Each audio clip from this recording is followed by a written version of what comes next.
Soy Bernardo Quintana y esta FIL de minería. Me da mucho gusto estar aquí en esta tarde calurosa, ya con un invierno que se despide y una primavera que entra. Y así como la tierra se despereza y se pone a trabajar de nuevo para darnos nueva vida, para darnos nuevos trinos, pues Óscar de la Borbolla, aquí presente, tiene para nosotros un nuevo libro que aspira a también mover nuestras neuronas, a también desperezarnos la cabeza y a ponernos a pensar. Óscar de la Borbolla, como ustedes saben, es doctor en filosofía por la Universidad Complutense de Madrid, aunque su alma mater es aquí mismo en la UNAM, estudió la licenciatura y la maestría en filosofía, y ahora se dedica principalmente a la docencia en el área de metafísica y ontología en la UAM Zacatlán y a la escritura. Escribe una columna semanal en Sin embargo y es autor de una larga serie de títulos, entre ellos, ustedes saben, Las vocales malditas, La libertad de ser distinto. Bueno, no me quiero extender demasiado. Para acompañarnos hoy tenemos aquí a José Luis Trevaldara. Él también es autor y escritor. Entre sus novelas tenemos, pues ustedes no las conocen, La derrota de Dios, Lobo Cimarrón, Rumor de Luz, que es un cuentario. Tiene también literatura para jóvenes bajo el sello de Alfaguara. En encontrarán Amor, Zombies y otras desgracias, Psycho, Zombies y otras catástrofes, y Zombies, Caníbales y otras muertes. Si le preguntan a qué se dedica, les va a decir que lee, escribe, edita, pero sobre todo duerme la siesta. Le gusta caminar por Coyoacán y tomar café mientras mira pasar a la gente. Estábamos invitando también a Fernando Rivera Calderón, como ustedes saben, es músico, escritor, comunicólogo también, conductor de La Hora Elástica los lunes en TV UNAM, pero pues mientras se decide a venir o no, pues lo vamos a esperar. Como les decía, para mí es verdaderamente un placer estar aquí hoy, no solo como editor de un libro tan maravilloso como este, aunque ya me tocó más que nada darle la nalgadita, sino también como estudiante de filosofía, y sobre todo en la FES Zacatlán, donde Óscar da clases, aunque personalmente nunca me tocó dar clases tomar clases con él. Su fama era muy extensa allá en la FES Zacatlán. Y sí me tocó, en cambio, asistir a las rondas que hacían con escritores, ¿no? Básicamente charlas, presentaciones de libros, aunque lo conocí realmente mucho antes, cuando estudiaba en el CCH en Naucalpan, y leí por ahí una excelente carta de la muerte que escribe Óscar de la Borbolla, donde la muerte, antes rechoncha, antes rolliza, bastante gorda, bastante pesada por su alimentación tan nutrida, pues empieza a adelgazar. Ya llegó por acá Fernando Rivera, le pedimos que se acerque por acá. Como les decía, perdón.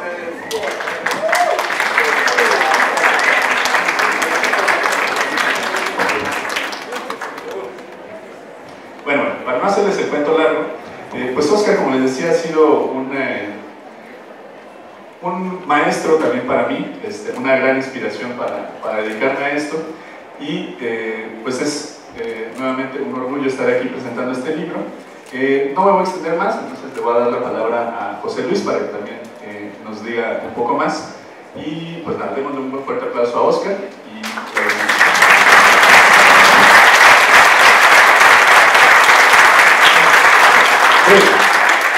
Buenas tardes. Buenas tardes a todos. Qué bueno que llegaron. Vamos a platicar del libro de Óscar. Si ustedes lo leyeran, lo deberían de leer en desorden. Porque por alguna razón extraña y que no alcanzo a entender, el libro se explica todo el asunto más o menos a la mitad. Entonces, si uno lee primero lo del medio y luego te pasa para los lados, como en las tortas, pues el jamón está en medio, ¿verdad? O sea, empezar por el jamón. Empecemos por el jamón. Ahí ahorita, Óscar nos cuenta un cuento que vale la pena recordar, y permítanme contárselos. Al cabo es brevísimo, dura 3 días. Trata de una ballena blanca, ¿no? El cuento es muy simple, es un pueblo donde hay unas personas que dicen que algo le echaron al agua y la gente se va a poner relorenza cuando tome agua. Y una persona dice, no, pues yo no quiero quedar tarugo y junto unos barriles. Y pasan los días y pues la gente en el pueblo pasó lo que tenía que pasar. Andan como chiflados por todos lados corriendo. Después no sé si andan corriendo, no me acuerdo. Pero corren, se encueran y todas estas cosas que hace la gente. Y este pobre hombre, sensato, se queda bebiendo agua de la buena. Pero la verdad es que la vida no estaba tan buena, porque pues uno cuerdo, dos chiflados, pues no hay modo. Entonces el señor se endiabla. No me acuerdo si le mandar reazo al barril o lo tira, pero no importa, se deshace de esta agua, va, bebe el agua de todos y se vuelve igual de chiflado. Y entonces pues ya todos a gusto y todos chiflados. Esta noción de locura, pues de allá están locos y él está sensato, es algo que va a atravesar todo el libro. Prácticamente, bueno, no me atrevo a decir todo, siempre hay un ensayo que va a llevar la contra, pero digamos al 90%. Lo que nos propone Oscar es una idea verdaderamente delirante. Toda la gente cree puras locuras. Toda la gente se embeleza con una serie de chifladuras. Y lo peor no es que ni que se la crean ni que se embelecen, sino que les lleva hasta sus últimas consecuencias. Da igual si es la ciencia, que en el fondo no tiene nada de verdad, como bien lo dice Oscar, sino es un asunto estrictamente probabilístico. Es decir, la mera verdad es que no sabemos si hoy va a ser de noche, y con el pinche calor que hace menos. Pero tenemos una cierta probabilidad de que tal fenómeno ocurra, aunque, ¿qué tal que no?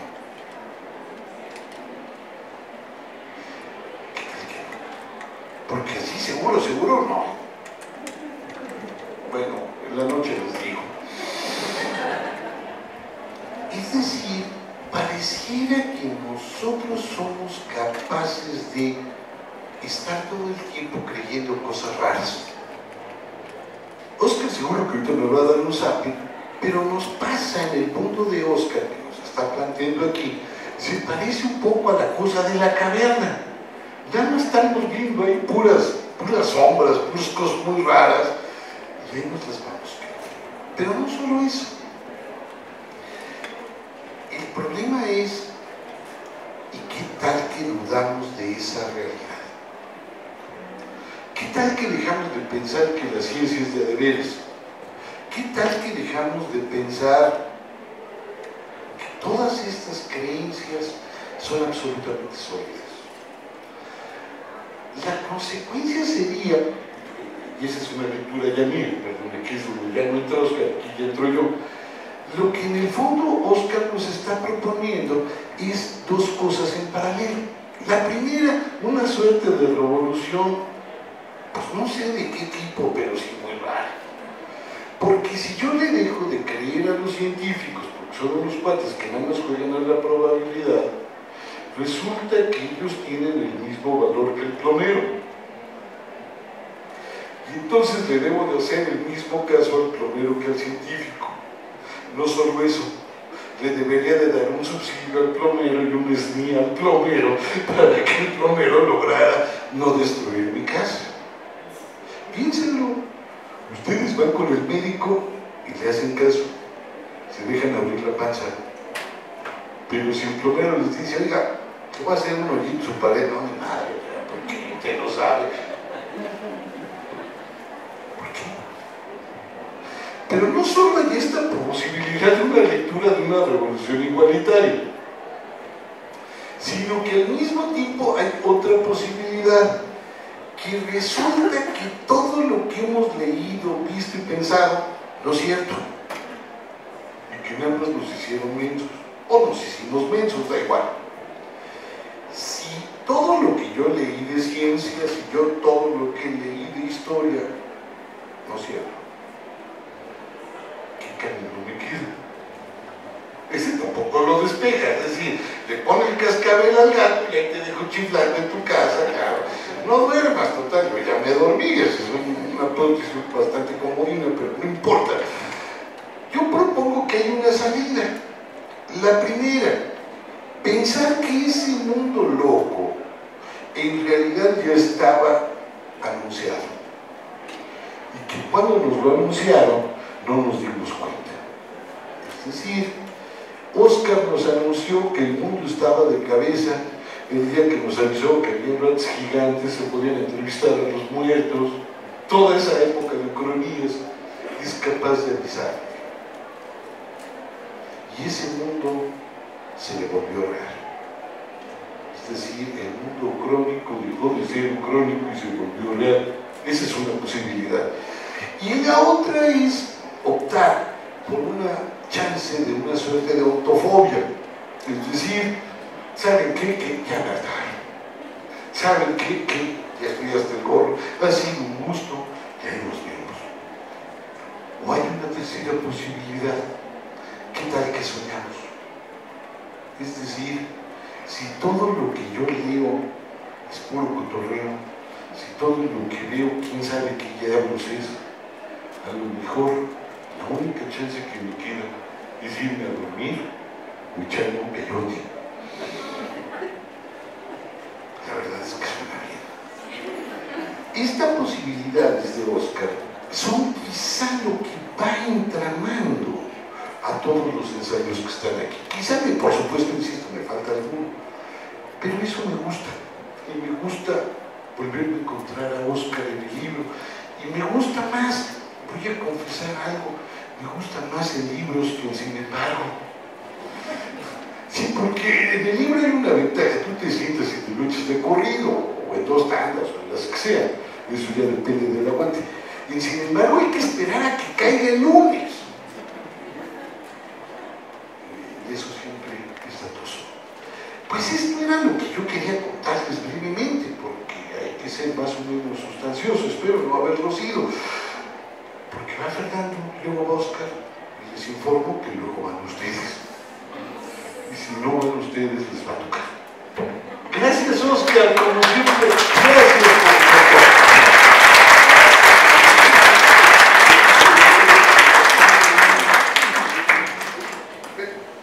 por muchas gracias. Me encanta estar aquí, perdón por llegar tarde, luego me da por... No crean que lo hago voluntariamente, ya es como un karma cósmico, pero me encanta llegar y encontrarme aquí a grandes amigos, escuchar a José Luis, escuchar a Oscar, de veras me fascina, me gusta estar aquí y debo decir de antemano que quiero mucho a Oscar de la Borbolla, que lo considero un gran amigo.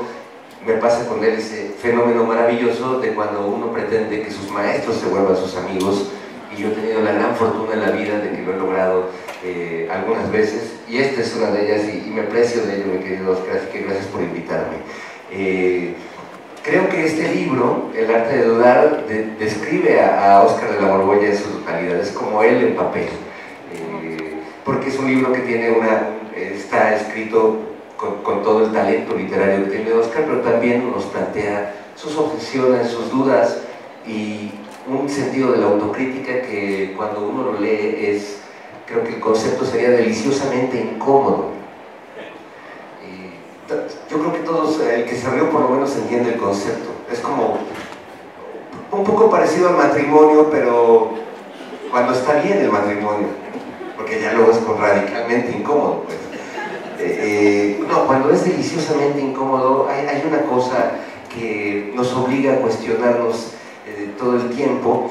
Leí hace poco un libro muy bueno y muy pequeño de Henry Miller, que era para leer en el excusado se llamaba. Y yo pensé que era una apología de leer en el baño, porque bueno, a muchos nos gusta los problemas ahí, cosas así. Y no, Miller al contrario, decía que a ningún autor, ni siquiera Bukowski con su música de cañerías, le gustaría que lo leyeras al lado del drenaje y lo que estás cagando. Y me encantaba este libro porque Miller también hace una reflexión sobre el acto de no solo de leer, sino de escribir, y decía, descubro que cuando mejor escribo es cuando más incómodo estoy, es decir, demasiada comodidad incluso si tienes tu mesita, tu sillón, tu vista a la Ciudad de México, o sea, digamos, si eres Vargas Llosa o Fuentes o ese tipo de escritores, te falta incomodidad para lograr algo bueno. Miller decía que siempre se descubre escribiendo doblado en una mesa o en la cama chueco, y creo que es cuando más se disfruta el acto de escribir y el acto de vivir, es decir, reconocer la incomodidad natural de estar en un mundo que no es perfecto ni para Dios, como lo dice Oscar en su libro. A mí me encanta esta reflexión porque siempre he sido un niño curioso. Mi formación filosófica tiene más que ver con Cuco Sánchez y con José Alfredo Jiménez, pero sin duda encuentro un gran reflejo en la obra de Oscar. Sobre todo porque creo que es un libro necesario, es un libro que he disfrutado, que he compartido también con mis hijos adolescentes algunos de sus conceptos, y que creo que es un momento muy importante para reivindicar la duda. Es muy fácil caer en la trampa de las certezas, es muy fácil, por algo tantos jóvenes se vuelven, por ejemplo, en Estados Unidos, asesinos o terroristas y deciden tomar estas decisiones de alienarse a un pensamiento que ya está dado y que es fijo. Ese es el fanatismo, esos son los grandes pensamientos dogmáticos que nos infectan en el mundo y que permiten que a un joven se le haga más fácil incorporarse a las redes de Al Qaeda, porque ya le dan resuelta la vida, no hay que pensar nada, ya hay certezas por todos lados y un deber hacer. Asumir la duda como una forma de vida, para mí es el camino de la libertad, pero es un camino muy costoso, la cuenta al final es muy alta, no solo al final le van pasando a uno la cuenta como la renta, ¿no? Es como una renta que hay que pagar por vivir en un mundo sin certezas, un mundo además que es más divertido, pero también es más doloroso, un mundo que es más, que nos permite ampliar un poco el espectro, y eso se agradece. Se lo agradezco a Oscar desde que hace algunos años lo invité a colaborar en un programa de radio que yo tenía en la W en las noches, que era La Noche W, y que yo soñaba con tener un espacio de filosofía en la radio en la noche, porque me parece que es el mejor momento para pensar y para darnos esa cosa que está en extinción, que es darse un tiempo para pensar las cosas y no decirlo todo en el vértigo de los caracteres del Twitter y de la velocidad de los medios electrónicos. Yo creo que ahí hay que agradecerle mucho, porque además yo recuerdo que cuando empezaste a colaborar conmigo con esta sección de filosofía doméstica, fuiste cuestionado por algunos miembros de la academia y de la alta filosofía, de bueno, ¿por qué estás vulgarizando el conocimiento, Oscar? ¿Por qué, como Prometeo, estás llevándole la luz a los pinches simples mortales, ¿no? Que ya están acostumbrados a pagarle a la Comisión de Luz y Fuerza, Y yo te lo agradecía mucho, porque evidentemente hay que pagar un precio para cada una de estas decisiones que vamos tomando en la vida, pero la ganancia es muy alta, y la ganancia la seguimos afortunadamente disfrutando ahora en la hora elástica, y me da gusto porque creo que al final el pensamiento es elástico, el pensamiento es flexible. Decía Roland Barthes que el rigor es flexible, hasta lo más duro se dobla, hasta lo más, bueno, y ahorita me acordé de Nezahualcóyotl, ¿no? Hasta lo más firme se quiebra, y creo que es increíble poder percibir el mundo a partir de esa duda perenne. En mi caso surgió por una curiosidad natural, como creo que nacen muchas personas, pero también por esa especie de ignorancia organizada que tenemos en México, que cuando tú preguntas, mamá, ¿por qué hay que persignarse? Persígnate y cállate. Mamá, ¿qué significa el padre? Rézalo y cállate. Un poco dicho más bonito por San Agustín, cuando le preguntaban qué había antes de que Dios creara todo, y decía, bueno, pues preparaba el infierno para los pinches preguntones como tú. Yo creo que esa genuina curiosidad nos permite ir generando nuevas posibilidades de percibir el mundo. Hay un texto de Michel Tournier, un escritor francés, filósofo también maravilloso, que murió hace poco, y que en uno de sus textos plantea una idea que me rebota mucho cada que platico con Oscar de la Borbolla y cada que nos sumergimos en estos temas filosóficos, que es que dice que el mundo y el universo quizás en un principio sí giraba todo alrededor de la Tierra, como lo veían los antiguos astrónomos o los antiguos sabios, y que cuando Copérnico llegó a la conclusión a partir de la observación y la intuición que quizás no, que quizás todo giraba alrededor del Sol. El universo se recompuso y se estructuró a partir de cómo lo percibíamos nosotros. Es una idea muy hermosa y no solo es una idea literaria o onírica o de la imaginación, conecta con una realidad que ahora la física cuántica y la alta poesía la tocan, y que el universo, cuando Einstein se imaginó la relatividad y las curvas del universo, el universo se volvió a modificar. Y yo soy un creyente de esa posibilidad de la modificación de la manera en la que uno ve las cosas, y por eso todavía creo que este país puede cambiar desde lo más pequeño, que mi propia vida puede cambiar, y que cada uno de nosotros, al ser tocado por el virus de la duda, puede ser capaz de generar una nueva visión de su vida y de su universo, y salir un poco de esta cárcel que nos implica no solo el cuerpo, el país, la política, el destino que nos impone un poco la realidad, que es cruel y que es cabrona y que siempre ha sido así, y que bueno, los millennials se asustan, pero la verdad es que ya deberíamos estar acostumbrados a que las cosas son algo crudas. Entonces, bueno, yo por eso agradezco este libro, agradezco que Óscar existe en el mundo, que sea este saltimbanqui de la palabra, del pensamiento, de la filosofía, que reivindique el arte del pensar. Y bueno, tengo una canción que tiene que ver con la filosofía, no tanto con Óscar, porque Óscar es de esa clase de filósofos, que no hay tantos, pero que saben reír.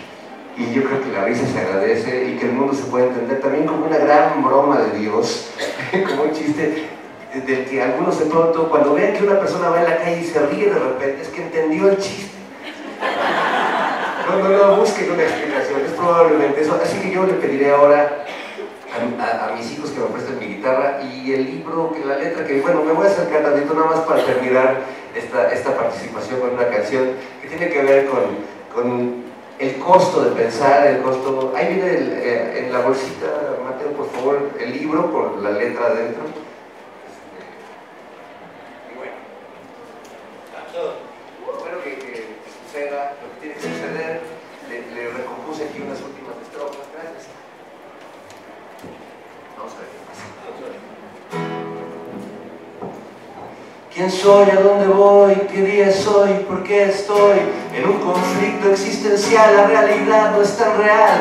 No sé si pienso y luego existo, o si de existir desisto. ¿Acaso hay una conciencia inmortal?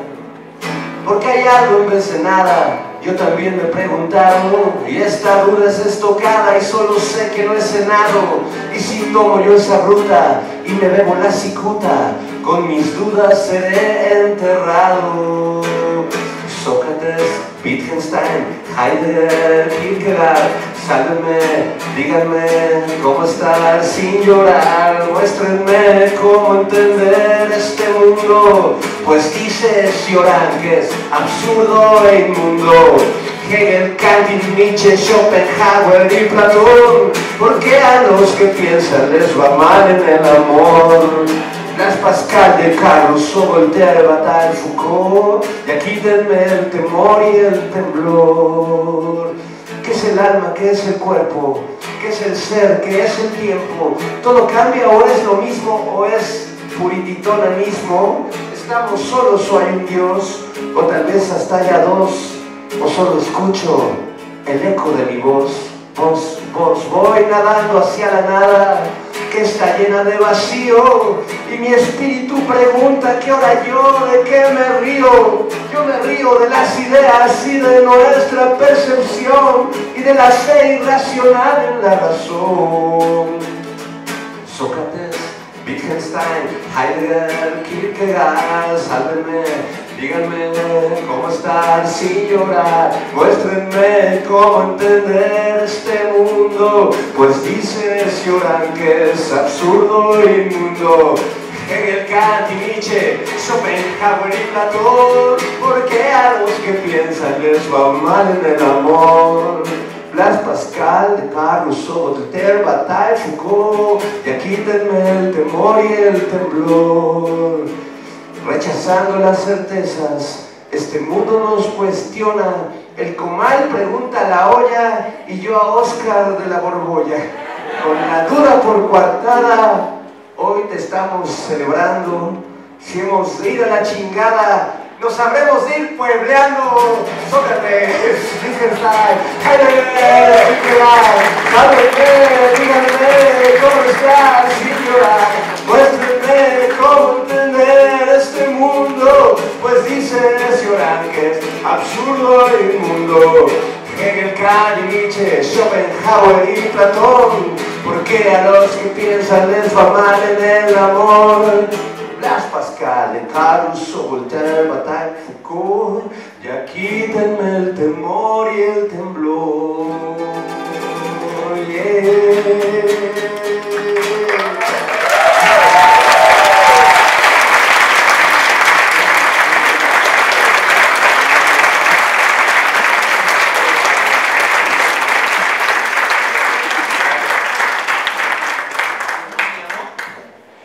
Se llama Homenaje a Óscar de la Borbolla.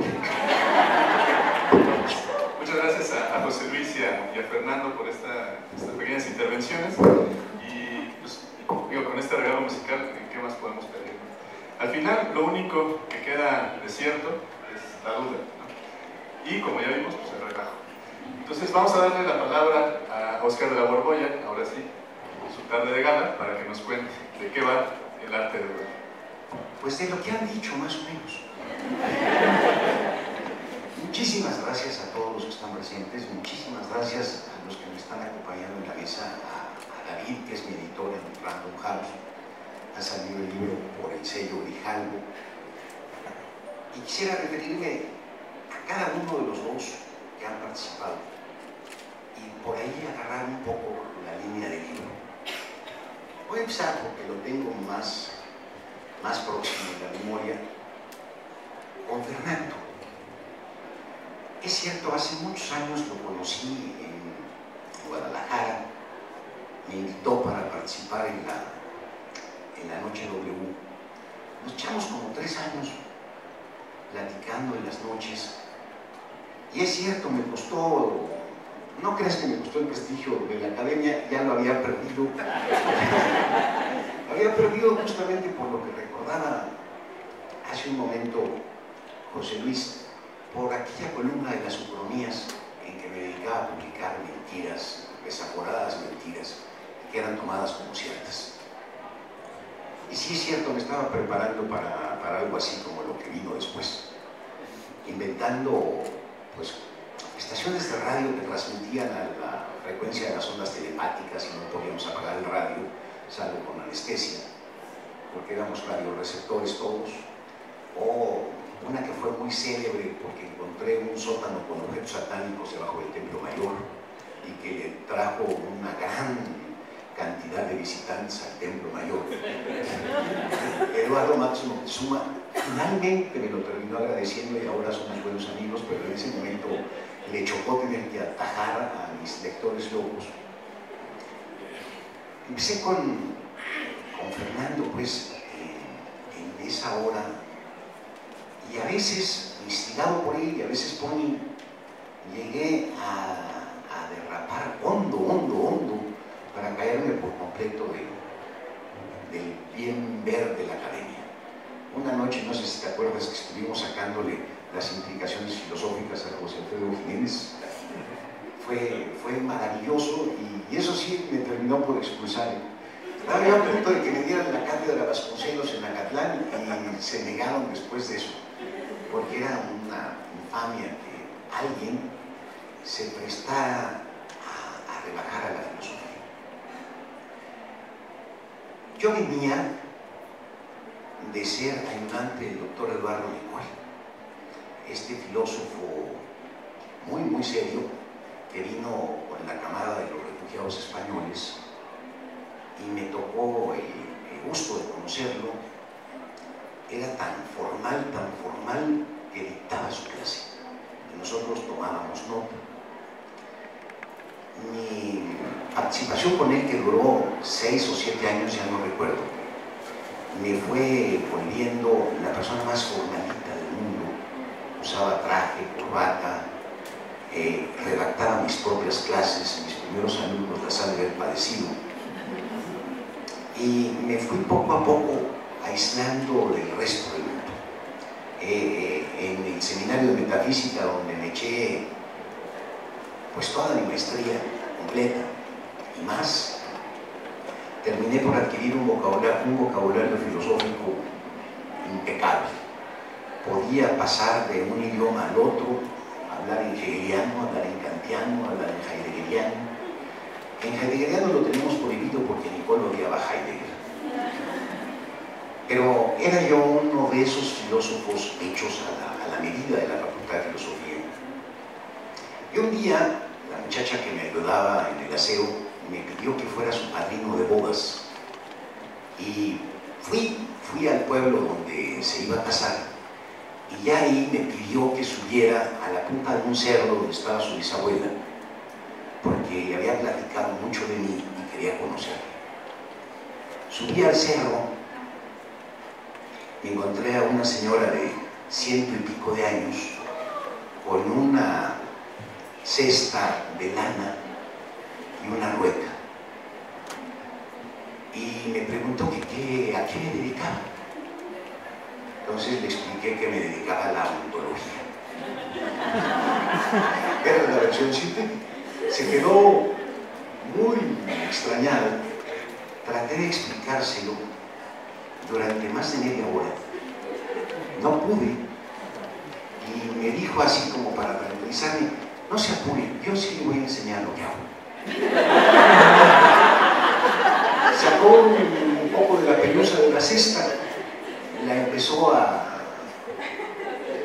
cargar, y luego otra, y en 15 minutos me enseñó a cargar la lana y a hilarla, y me bajé de ahí, no como Zaratustra, me bajé de ahí verdaderamente apabullado, porque me di cuenta que lo único que había conseguido con tanto estudio y tanta terminología era volverme una especie de autista.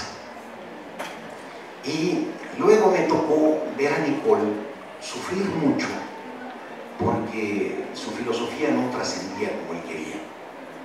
Y luego yo sufrí junto con él, porque en ese tiempo Memo Ochoa, Raúl Velasco decían alguna estupidez en la televisión, y al otro día todos la repetían, y ellos eran los verdaderos guías espirituales de México. En cambio, mi maestro, pues no.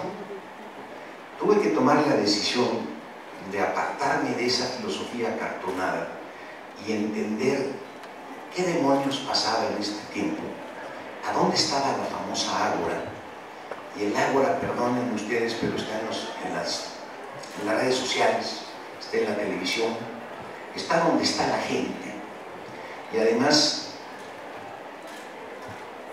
hay que plantear lo que a la gente le preocupa y en los términos en los que a la gente le preocupa. De otro modo, la filosofía ni a masturbación llega. La literatura sí, es una masturbación gozosa. Uno a solas se la pasa muy bien, por más que del otro lado no encuentre interlocutores. Pero en la filosofía uno no se la pasa bien. Y si no encuentra interlocutores, ni a masturbación llega. Fui adelgazándolo pues todo, y le agradezco enormemente a Fernando sus palabras, esta canción que me recuerda parte de la heráldica con la que me recibías ahí en el programa. Heidegger, Wittgenstein. Yo con eso reaccionaba como perro pavloviano y ya sabía que era mi cue para entrar. Es una canción desde hace mucho tiempo, de verdad es preciosa. Hace tiempo no la oía, pero ahorita de todos modos me secretó la misma gana de: buenas noches, Fernando, acá estamos. Ahora le entiendo mejor gracias a mi libro. No sé si me hizo una especie de efecto raro, pero la entendí mucho mejor ahora, después de haber escrito este libro. Este libro es cierto. No es cierto, maldito José Luis. Después de que yo me pasé devandando los sesos días enteros con todos los artículos puestos delante de mí, ya corregidos, para integrarlos en un orden que les diera una lógica estructural, y me dice que empieza por el medio como las tortas. Me he roto mi corazón, José Luis. No es posible que digas eso. Pero el maldito tiene razón, por eso lo quiero tanto.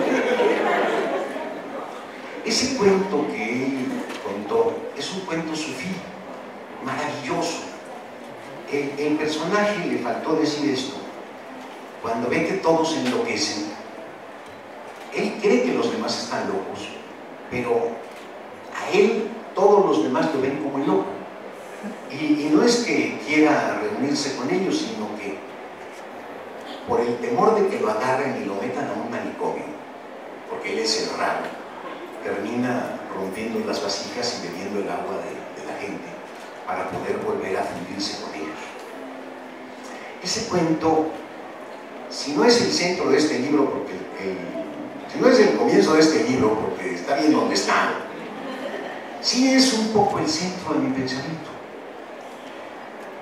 Y tiene que ver efectivamente con la caverna de Platón, que también mencionó José Luis, y con la convicción total de que todo lo que nosotros creemos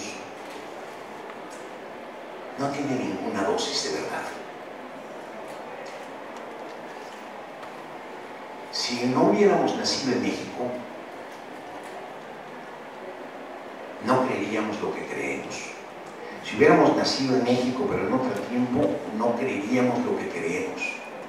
Son muy sospechosas las representaciones del mundo que tenemos cuando éstas dependen de la longitud y la latitud y de la temporalidad.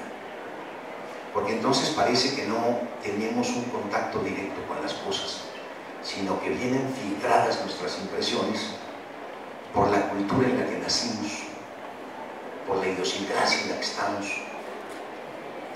Y los llamados hechos, estos se prestan para cualquier manipulación. Y esto también lo aprendí de una mujer que ya no vivía en el cerro, sino que se tuvo que bajar de él. Porque el cerro al que me refiero es el Paricutín.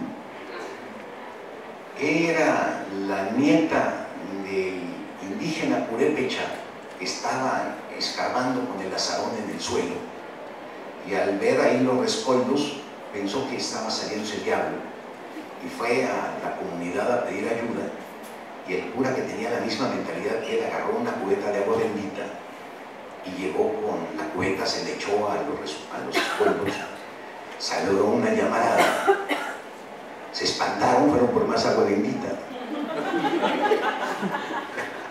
y estaba surgiendo el Paricutín. Hace como 70 años de esto. Y esta niñita, pues también cooperó llevando agua bendita y Padres Nuestros, y no había manera de frenarlo. Era una comunidad muy retirada, muy escondida, cercana a Uruapan, allí en Michoacán. Y Lázaro Cárdenas mandó unos camiones para que hicieran el desalojo de la gente, porque Lázaro Cárdenas sí entendía que era un volcán. Cuando llegaron los camiones, pensaron los nativos que ya se habían salido los diablos. Nunca habían visto camiones. Entonces, el que los soldados los agarraran para meterlos por la boca del monstruo, pues era vivido como si verdaderamente fueran secuestrados por estos cómplices del demonio.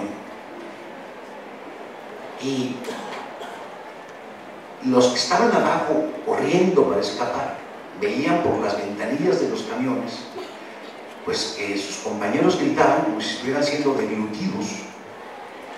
O sea, los hechos eran vistos a través de una lente que les hacía una interpretación, la misma lente que nosotros tenemos y nos creemos muy inteligentes porque sabemos muy claramente que no era eso, sino era un volcán y era un camión. Pero la verdad, quién sabe cuál de las dos versiones sea correcta, porque cada uno de los momentos de los hechos coinciden puntualmente en una representación y en otra. Podemos estar viviendo en una locura coherente. Es una locura coherente. Una locura que ahora se llama democracia a medias. Una locura fue la que vivieron cuando pensaban que la esclavitud era la cosa más natural, porque unos nacían esclavos y otros libres. la manera como veían los contemporáneos de Aristóteles el mundo que les tocó, era como si las cosas así funcionaran. A mí me sorprendió mucho encontrarme en uno de los pensadores más inteligentes que he leído,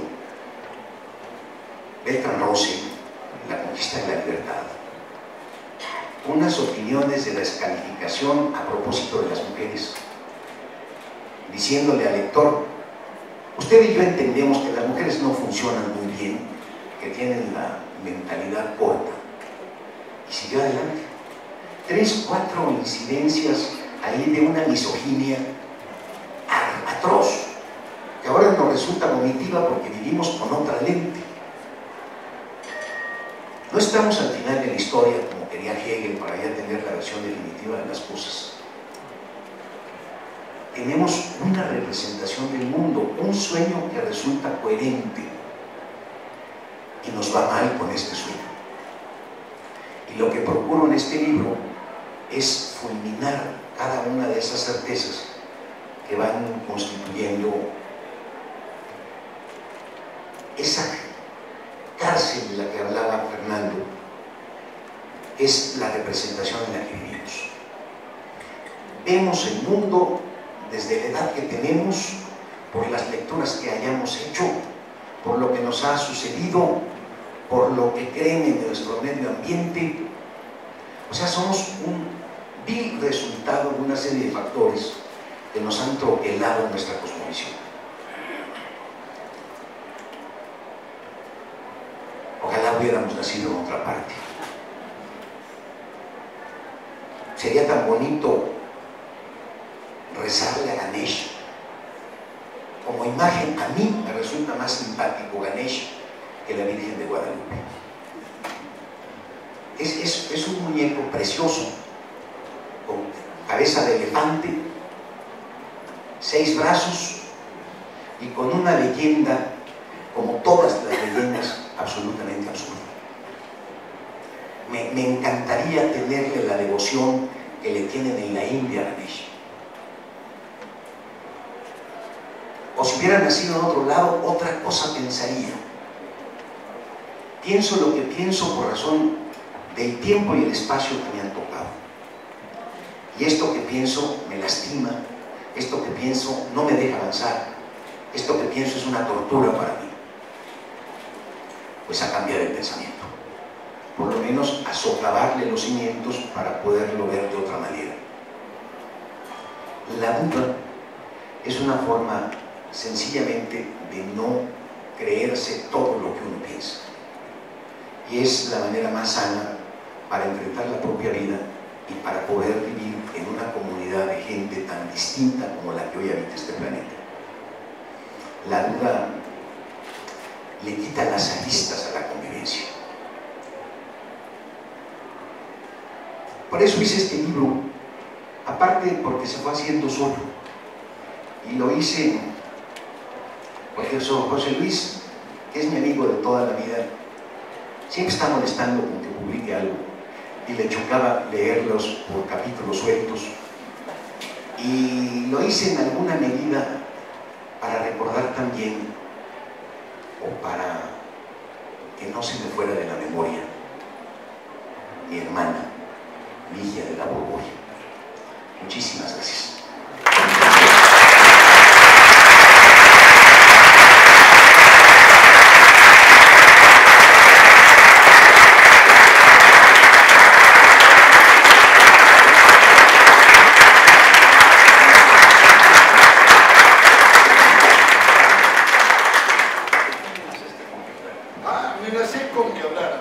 Bien, pues tenemos tiempo para un par de preguntas, se nos quedan 5 minutos. Entonces, por allá hay uno.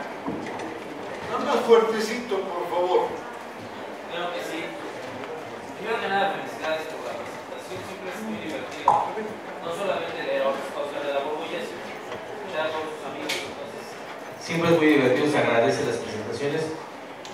En este tipo de ferias es a veces bastante aburrido porque está lleno de chavitos que traen como su lista del mercado de me dejó la maestra de español de una presentación de un libro, comprar uno. Entonces se agradece mucho que aparte uno se pueda divertir. Leer y escuchar a Óscar de la Borbolla es divertido. Yo a mis alumnos se los dejo y conste que les doy clase de física, de matemáticas, de química, de biología. Pero se los doy al principio del curso porque la base es justamente el título de este libro. Les digo, no me crean ni a mí. Ojalá llegue y haya leído el tema primero para que me cuestione si los átomos son lo que son, porque además nunca lo van a ver. Y quienes damos clases de ciencia siempre estamos pidiendo de la imaginación. Imagínate un átomo, imagínate un electrón, imagínate cómo se explica, porque no lo van a poder ver. Entonces la magia de enseñar a dudar creo que es la magia que no hay que romper en los muchachos. Yo los recibo muy contaminados ya en secundaria. Primera ya llegan contaminados porque creen que la escuela está hecha para dos cosas: primero como guardería y segunda para hacer lo que se les dé la gana, y que aparte hay que pasarlos. Entonces es muy divertido, y recuerdo que uno de los libros que les dejo a los niños en primer segundo es las vocales malditas, y luego les digo que justamente se los dejo leer para que se den cuenta que leer es divertido, que no solamente hay que leer lo que deja la sed, pero aparte de eso para que vean que no todo en la vida es ciencia, y se los dice su maestro de ciencias. Independientemente de este comentario, la cuestión es la siguiente, y tengo aquí a la dueña de mis quincenas a un lado. No sé qué ha hecho Óscar de la Borbolla, pero generalmente disfruta más mi novia leyendo Óscar de la Borbolla que todas las babosadas que le digo. Es que por eso, de antemano, felicidades. Muchas gracias. Muchas gracias.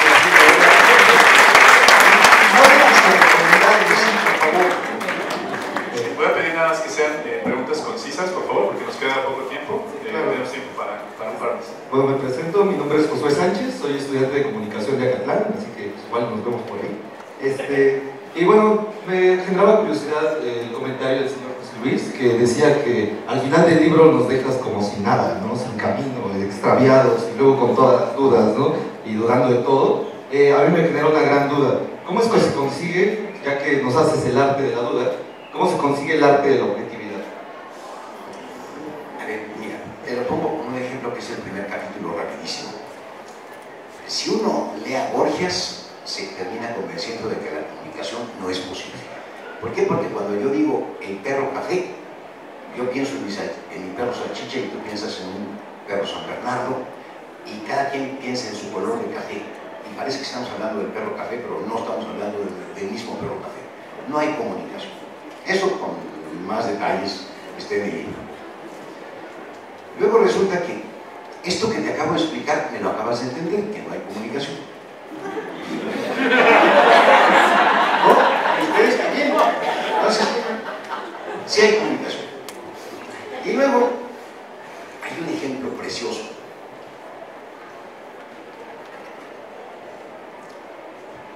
Si a mí me dice alguien, se lo voy a poner un ejemplo concreto. Tenía yo una novia cuando estaba estudiando en la Facultad de Filosofía en el año 71, fue la época de los halcones, yo estaba en el comité de lucha, era de los revoltosos, etcétera, etcétera. Era una novia que me dijo, no pierdas el tiempo en el comité de lucha, ¿de qué vamos a vivir? La del demonio. Al otro día me pidieron que fuera a hablar con los maestros porque habían golpeado a los presos políticos y necesitábamos que se ampliara el proceso, el periodo de clases para que tuviéramos un modo de organizarnos y mandar brigadas, y estaba inminente el término del semestre. Llegué al claustro de profesores, me pidieron a mí, porque yo era el aplicado, era el único del comité de lucha que era alumno regular. Todos los demás tenían unas materias bebiéndolas horribles. Entonces llegué ahí, me paré y les dije, maestros, ¿quién sabe qué? Y a la salida, Nicole me agarró del brazo y me dijo, no pierda usted el tiempo. A mi novia la había cortado y la quería un montón, y estaba guapísima. Y me quedé pensando en esto que me había dicho Nicole.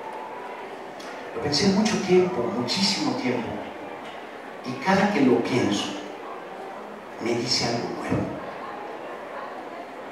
Me ha dicho tantas cosas esa frase idiota, porque venía de alguien a quien yo le tenía deferencia, estima, respeto, transferencia, como dicen los psicoanalistas, que he pensado que no hay comunicación, que sí hay comunicación y a veces hay comunicación de más.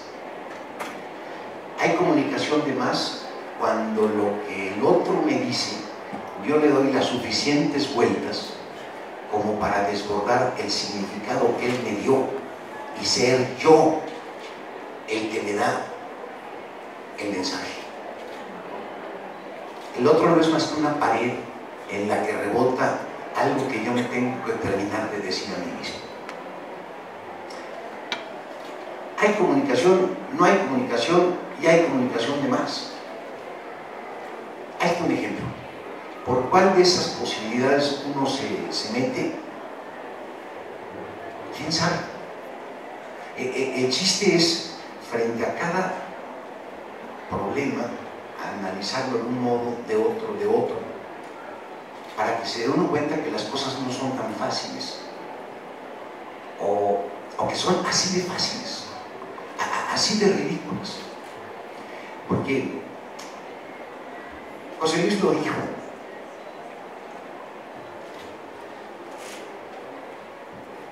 estamos en un mundo como en una especie de opereta. Los niños lo entienden bien y juegan como de mentiritas, ¿no? Y se creen los buenos y los malos, y están jugando. Y los adultos no nos damos cuenta de las payasadas que hacemos, y son las mismas. Este imbécil, el que sea de ellos, hay unos más y otros menos, que será nuestro próximo presidente. Se va a sentir tan importante y nosotros vamos a creer que es tan decisivo. Es un juego. El general que se para frente a su ejército, bastaría con picarle el estómago, así, picarle la panza y dejarlo ahí berreando y darse la vuelta y no hacerle caso. Es un juego. Nosotros le asignamos respetabilidad, pero no la tiene. Y lo mismo pasa con la ciencia. La ciencia es impresionante porque tiene un montón de metodologías.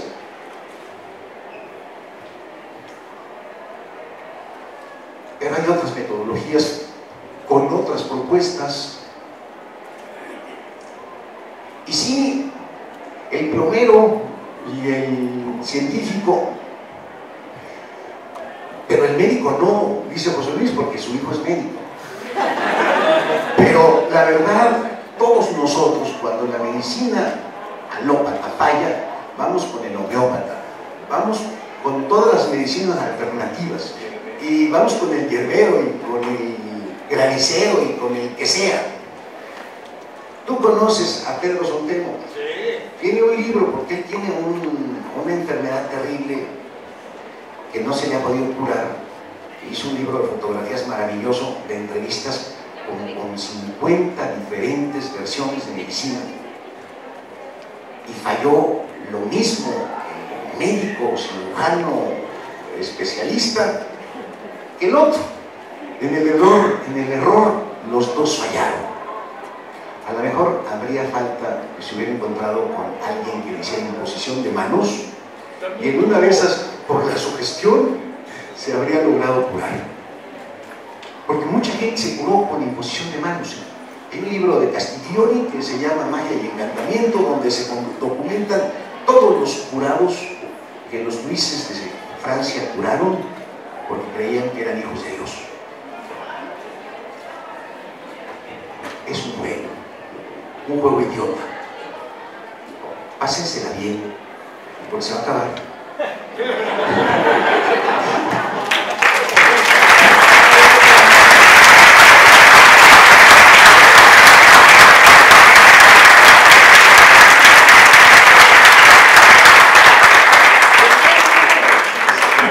Se nos ha terminado el tiempo, pero vamos a tener una firma de libros en la planta alta para quien desee acudir, para que Oscar pueda autografiar sus ejemplares. Supongo que ahí podrán hacerle preguntas, entonces no queda más que agradecerles a todos en nombre de Editorial Penguin Random célebre cambio.